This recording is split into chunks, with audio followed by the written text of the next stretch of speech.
Welcome to SVG-TV News for Tuesday, April 5th, 2016. I am Jennifer Richardson with the details. The Geothermal Energy Development Loan Authorization Bill 2016 was passed today at the sitting of Parliament, allowing for some $15 million to be utilized to make this country a greener energy state. Prime Minister and Minister of Finance Dr. Gonsalves outlined that the facility, at a total cost of $82 million at a debt of 65% and 35% equity, will be able to transmit some 12 megawatts of power. Dr. Gonsalves further outlined that the geothermal project is part of this country's efforts to ensure that there is cheaper energy, and that he will soon travel to Iceland to observe the operations of that country's geothermal project. We set about this geothermal project. We have a national energy policy. We have an OECS energy policy, a CARICOM energy policy.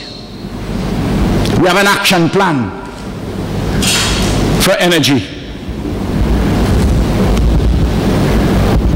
We set our targets. We're doing 20% right now with geothermal. Sorry, with hydro. We say we are not going to do wind because we have geothermal. We're doing solar. And we have a program with that. I don't have to go through the details, but we're going to do 10, 12 megawatts of geothermal in the first instance at the geothermal resource area in the Northeast. The Prime Minister expressed disappointment with the opposition New Democratic Party's non-participation to bring the bill into fruition. That was taking place with these guys is a wake. It's akin to a wake. The first thing to note about a wake is a celebration of somebody who has died. So when they're going about having a coal pot and beating drum, those things are symbolic of a wake. You cook saltfish, the only thing they don't have up there is cocoa tea. It's a wake without cocoa tea. Because I understand they get the beverage from a hotel nearby. So they have a wake without cocoa tea. But all of us have been to wakes. Minister of Sustainable Development and Economic Planning, Camila Gonsalves, also chided the opposition New Democratic Party for their lack of contribution to the Geothermal Energy Development Loan Authorization Bill 2016. In his presentation, the minister outlined that this country has been slighted by manufacturers who could have invested here because of the pricey cost of electricity, noting that geothermal is not only cheaper, but a cleaner form of energy. Which is why a whole host of manufacturing industries don't see St. Vincent and the Grenadines as a viable location to set up shop because of the cost of energy and the volatility in the price of energy. And of course, each and every one of us is affected by an economy that is predicated on the use of fossil fuels, which destroys our climate and makes us vulnerable to hurricanes and other natural disasters. So we know that an oil-based energy system is not the best system for St. Vincent and the Grenadines. First of all, we don't produce oil, we don't control the price of oil, and the greater use of oil in any event impacts our climate and our survival. And Prime Minister Dr. Gonsalves has accused the opposition New Democratic Party of shortchanging the citizens of this country. He said the no-show by the opposition parliamentarians in the House is a grave dereliction of their duty. For the opposition to yet again be absent is a grave dereliction of duty.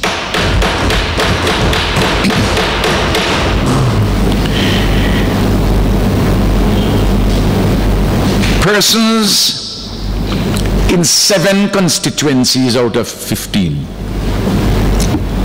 returned the opposition members to Parliament. Those representatives have an obligation, a legal and immoral obligation to be here to represent the people. They also have a legal and moral obligation to represent those in the other constituencies where they persuaded persons to vote for them even though they did not attain majority in those 8 constituencies. The Prime Minister also told Parliament he was surprised to hear the NDP celebrating yesterday's ruling on the election petition, noting that the party has a cockeyed view of democracy. I understand that you're at war with the ULP. You've been at war with the ULP for 4 consecutive elections and you have lost. The people have made their determination. Why not you're at war with the people too? You want the minority to rule the majority? What kind of cockeyed view of democracy is that? But they stay away from Parliament despite all of these things, including yesterday's ruling. But they don't stay away from their salary. And I'm quite sure that they have received already, through the instrumentality of the clerk of the house, who is the accounting officer for this house, and the Ministry of Finance, received their 1 quarterly sum in advance. SVG has had a departure from an established procedure in relation to how elections are organized and the legislative framework within which officials must operate. That's the view of Parliamentary Representative for West Kingstown, Daniel Cummings, who served as a panelist on Sunday's Hits Talk, where the topic was based around the representation of the People's Act in relation to the process of elections and the role and responsibilities of persons to manage that process.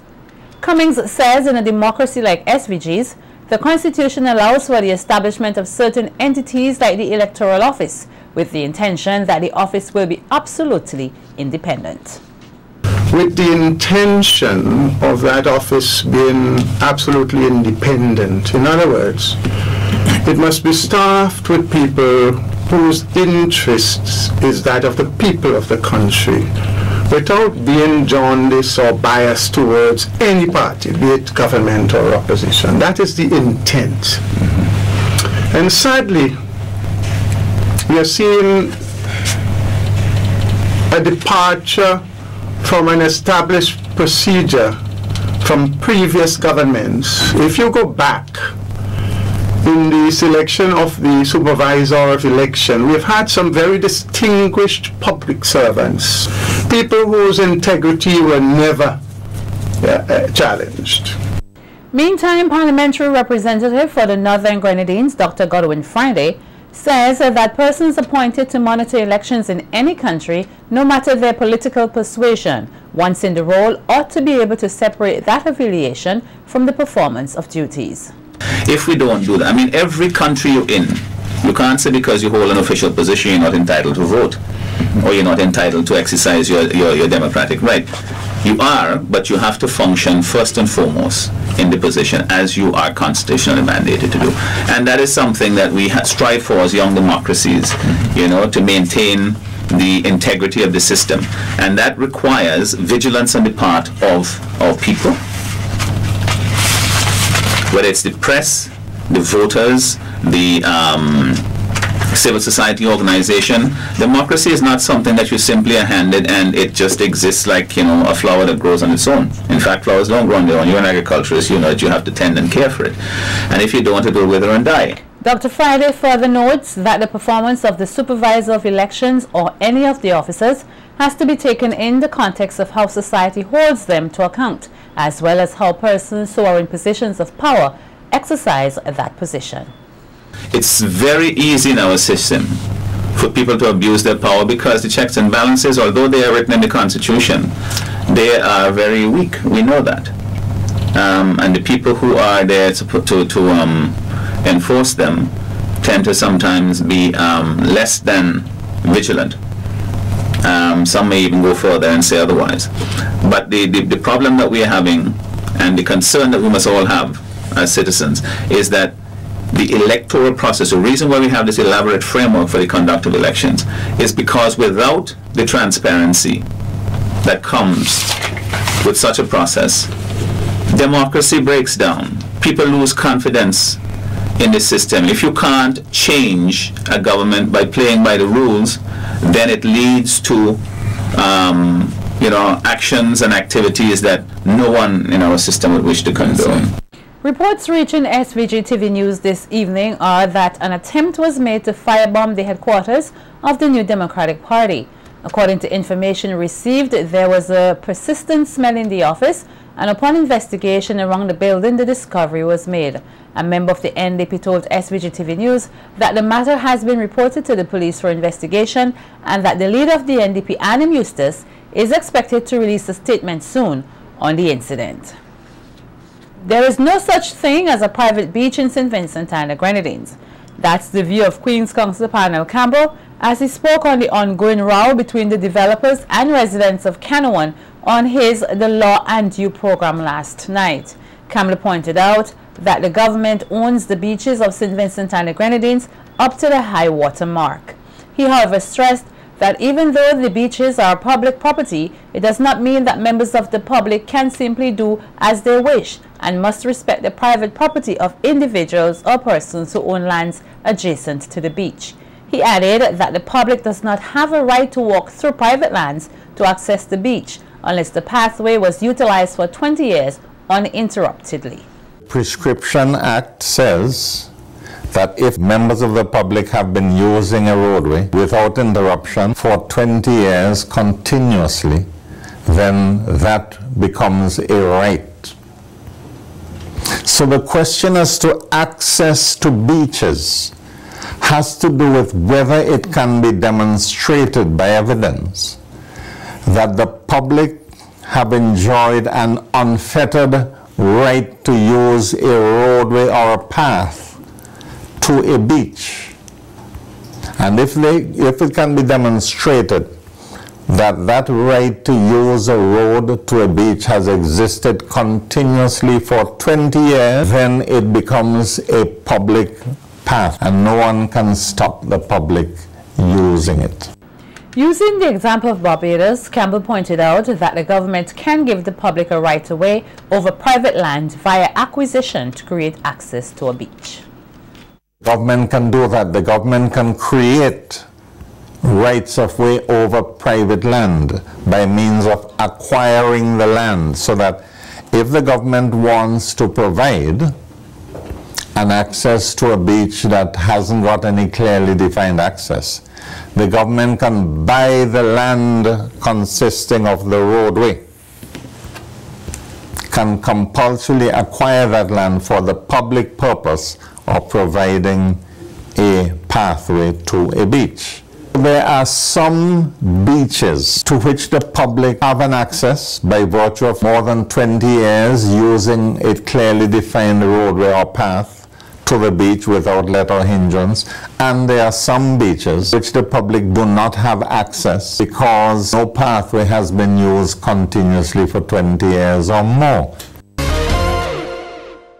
In order for the St. Vincent and the Grenadines Teachers Union, the SVG-TU, to be more effective in ensuring a brighter future for its members, the union must receive its well-deserved commitment and loyalty. That's according to President of the SVG-TU, Oswald Robinson, in his address at the 19th biannual SVG-TU convention held earlier today at French's House under the theme, Commitment and Loyalty to Your Trade Union, the Gateway to a Brighter Future. Noting that the union is the legal voice of all teachers in St. Vincent and the Grenadines, Robinson called on his members to be more active in union activities, as no goal can be fully achieved without collective participation. Some, we have to say, return to first love. To those who have demonstrated commitment and loyalty, I want to admonish us to do likewise.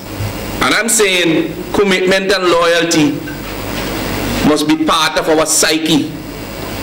This is something that must motivate us, must propel us to respond when the trade union calls for action. Otherwise it makes no sense we have a union. This is not an organization going around in a briefcase. It is registered. So we have a voice. Robinson outlined that work has to begin now as a way of laying platform for the future generations of teachers. Highlights of the biennium focus on creating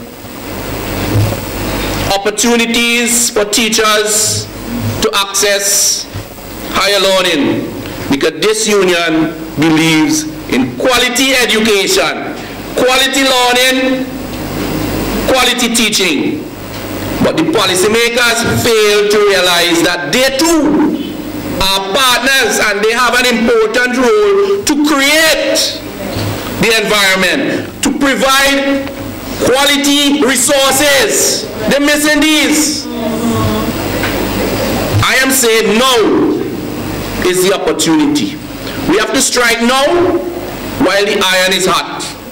Commenting on the teachers' strike in October last year, Robinson noted that a lot of issues faced by the nation's teachers gained local, regional and international attention as members joined together seeking better conditions for educators. He further added that the union will continue its efforts to effectively serve all teachers and ensure a brighter future for all its members. We're gaining membership. What does that say? It's a reflection that there is hope and there's confidence in the teachers' union. So you have the power to effect the change, and you have to do it with all your might, regardless to who would be vexed with you. You have to do it. Let us focus and remain committed and loyal. This is our union. This is our voice. Long live the teachers of St. Vincent and the Grenadines. Long live the St. Vincent and the Grenadines Teachers Union. The Ministry of National Mobilization and Social Development, with responsibility for child care development, will be conducting a year-long sensitization drive to drill into the minds of Vincentians the issue of child abuse. In a statement to commemorate the beginning of Child Abuse Awareness and Prevention Month, Minister of National Mobilization Frederick Stevenson noted that a series of activities will be conducted aimed at reducing child abuse and neglect here in St. Vincent and the Grenadines. Under the 2016 theme, Positive Behavior, Model It So They Can Live It, Stevenson noted that particular emphasis will be placed on the issue of emotional abuse. Over the next 4 weeks, we will look at the effects of verbal or emotional abuse on the children's education, among other things. We live in a world where negativity is highlighted and people find pleasure in putting down others by making degrading comments about them in front of their children. Since children in most cases imitate what they see and hear, it is easy for them to take these principles into our schools and even our preschools. Unless we work at changing the psyche of our nation's children, we run the risk of creating a generation of children that lack empathy, sympathy, and sensitivity. Outlining some of the work to be done by his ministry in the eradication of all forms of child abuse, Stevenson noted efforts in taking a different approach to delivering its services through the Child Care Development Division, along with other programs and awareness sessions. Through the following Child Care Development Division, with the objective of improving access to programs that promote psychosocial development of children, the presentation of the National Child Protection Policy to the Cabinet of Ministers and its subsequent approval, which will provide a framework for child care and protection in St. Vincent and the Grenadines, the Sports Anti-Crime Campaign that utilizes Street 20 cricket, community whistle stops throughout St. Vincent and the Grenadines, National Child Youth Conference on April 18th in Central Leeward, North Union and Kingston, the launch of the National Child Protection Policy on the 19th of April at the NIS Conference Room. Making reference to the Domestic Violence Act 2015, Section 35, subsection 1, the minister pointed out that it is an obligation for persons to report the ill treatment of a child. He further pleaded with all Vincentians to stand together in the fight against child abuse.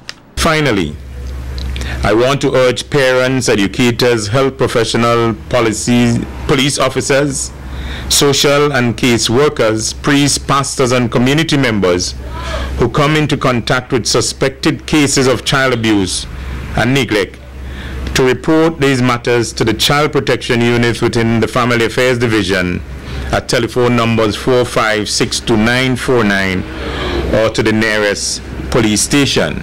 As we celebrate the month of activities for Child Abuse Awareness and Prevention Month under the theme Positive Behavior, model it so that they can live it. Let us reaffirm our commitment to protecting our precious gems, who are the future generations of St. Vincent and the Grenadines. Over the years, the Sharps community has been plagued with a series of crime and violence. It has been expressed that many of the criminal activities have been caused by the youth. SVG-TV's Fia King spoke to some residents of Sharps about the roots of the problem and what can be done to curb the crime and violence in their community. For many, Sharps is a place known for crime and violence. But is this large community really just a danger zone? We interviewed residents of the area to get their views on the issue of crime and violence, as well as safety in their community.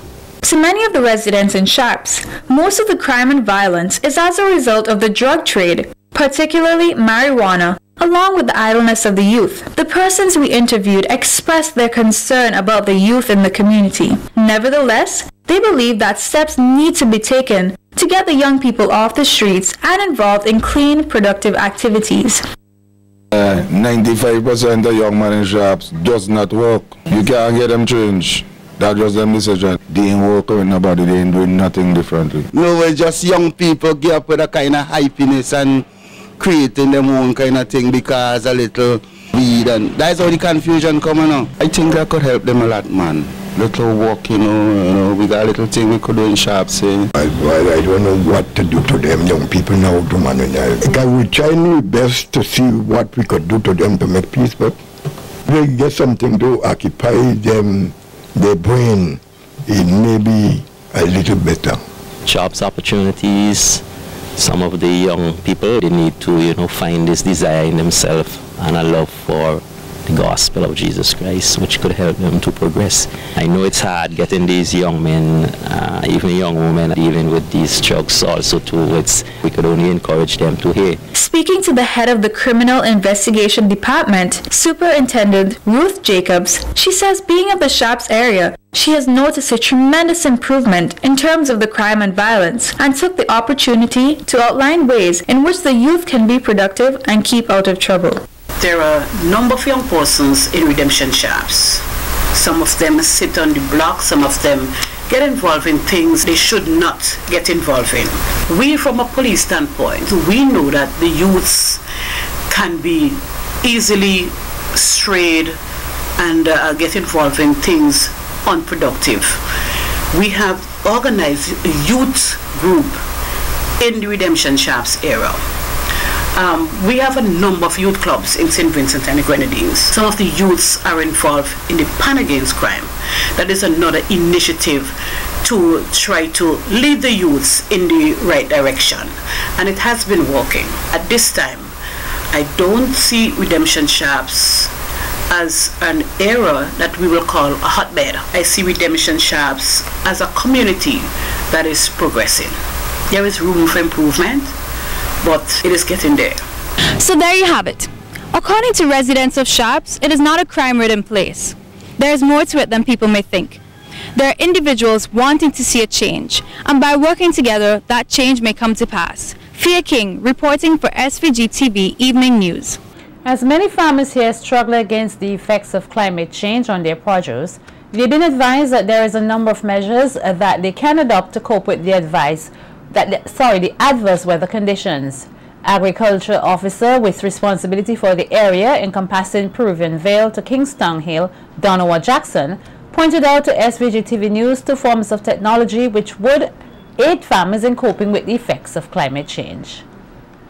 Where that you tend to utilize technologies and practices that will help to, mitigate and to build your resilience to the change in weather condition, maybe say in a drought condition. So there is, I mentioned, the greenhouse technology in terms of using drip irrigation, and even as far as doing micro irrigation. So the water is only released at the time when the plant really needs it, when the plant really needs it. So therefore you are minimizing evaporation loss and infiltration loss and so forth. So you're placing water at the zone and at the time when the plant really needs it.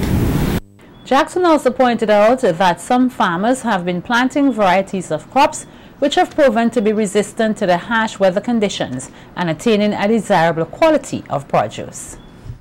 Multi other crops like the tomatoes and the peppers, those are mulch, but the beans were not mulch, and they were green and they were growing profusely.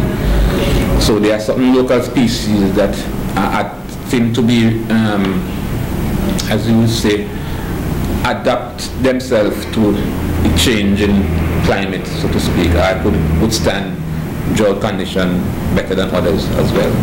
So we're trying to promote these crops that are,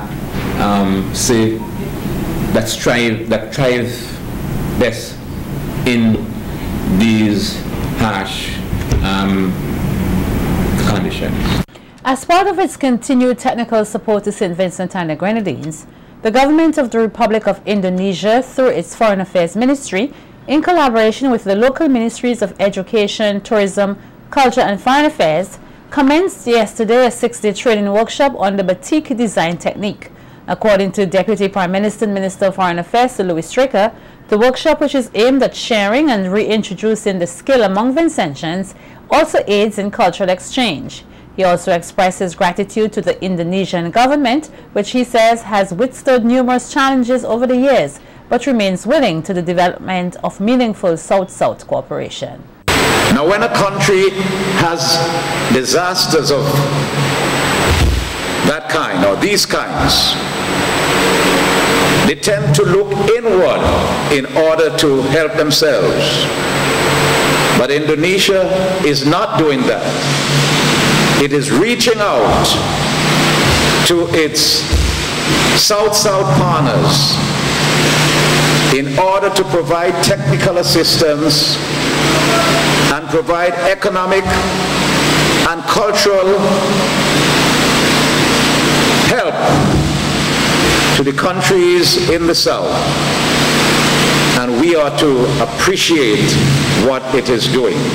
So Louis outlined that the participants have been afforded the opportunity to learn a skill which they can develop upon and even create their own businesses.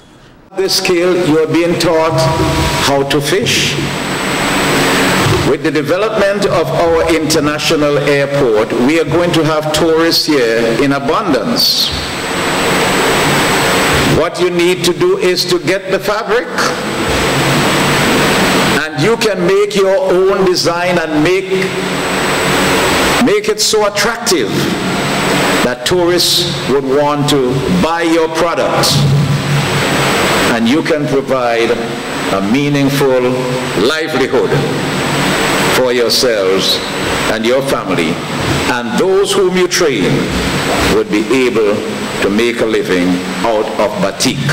Deputy Director for Technical Cooperation in the Ministry of Foreign Affairs of the Republic of Indonesia, Nunung Nawulan, stated that the workshop is a part of her government's commitment to offer capacity building programs within the framework of the South-South and Triangular Cooperation. She also expressed her hope for the workshop to further develop the quality of SVG's human resources, which will later develop the country's economy. The core element of this workshop is about the craftsmanship and art. Batik in itself is the product of culture by the people living in Java Island of Indonesia, embodied in the form of the combination between craft and art. It is therefore can be modified and created with the aid of creativity and inspiration. Dear participants, I hope you all can be one of those leading entrepreneurs and become an example for the people of your countries. I hope what will we do for the next 6 days will be successful and interesting to all. Meanwhile, noting that it is the aim of the Ministry of Education to provide lifelong learning opportunities for all Vincentians, Chief Education Officer Luan Gilchrist pointed out that the workshop serves as a way of improving the skills of the Vincentian population. I think that the 20 participants will see a cross-section of our population having either acquiring skills or refining skills which they already have in batik design. One of the important elements of our training and upskilling our citizenry is that there must be gender balance, there must be gender diversity. The Adult and Continuing Education Unit, therefore, observing the low participation among males, has actively set out to find the males where they are and to encourage them to participate in training of this kind, not only in skills but also in the supporting elements such as mathematics, English, life skills. Gilchrist called on all participants to apply themselves diligently to learning the skills taught throughout the workshop, but more importantly, to share what they have learned. You understand the importance of your participation and the diligent application of yourselves to this training. The training is not for you only as individuals, but also for your families, for your communities, and if we let the web spread wider, then it will redound to the benefit of our national productivity. So consider yourselves as important and key elements in this web of development.